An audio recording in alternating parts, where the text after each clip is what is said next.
şu zatın neyemediğini kim biliyor? Önünden videonu doğru görmen, komentarda bilyerler yazıp geçin. İyi oylayanlar, plan zat deyip oylayanlar, adam yazıp geçin dostlar. Videonu doğru görmen yani. Haydi geçin neyemediğini. İyi devam edelim abzorumuza. Bu zatı görün dostlar.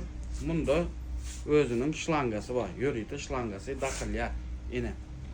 Şu taya dakılya. İyi. Dalçı ucuna görüyorsunuz mı yine?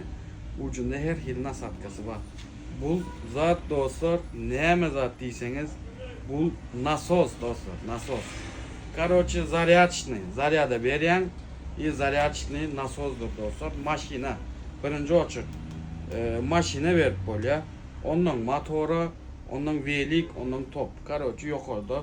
Görkezi koyulan zatları var. İyi atmosferi anam. Berde koyup bilyen özün ne aç atmosferi bilsen. İyi yazıp bilyen berde dostlar. İyi bariyat batarayken zaryadan görkezi berde. Şunyalı zat bul dostlar. Yine berde yine geçirip bilyen kaysa dem verecek olsan, yel verecek olsan. Görkezi ya dostlar şu tayda. İyi mun fanari yanma dostlar. Önünde fanarik giyişik olsa fanarik bilen edip bilyen. O tarapan bay görüyorsunuz yine fanarigini yine. İyi dalşi görüyorsunuz mu plus minus düşürüp bilyen kaldırıp bilyen atmosferanı karoç şunyalı yine. Mesela topta koyuyoruz. İyi davayçı. Parlak görelim bunu. Yeli neyle veriyor bu. Karoç şuna verelim. Ne edeceğiz?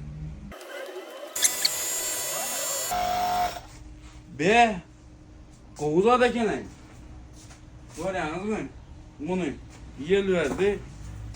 Kovuza da ken bu. Şu anda buna denek gördüm.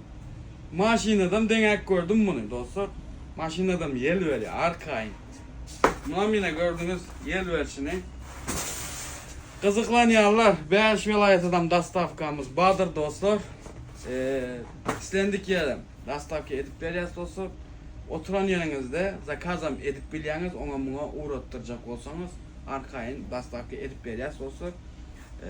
Ne mi diye? Oturan yerinizde sargap bilyeniz olsun. Canınız sağ olsun. Elimde ama ne mi diye? Ben Atabek elektronika boyunca sizin hizmetinizde olsun. Davayt.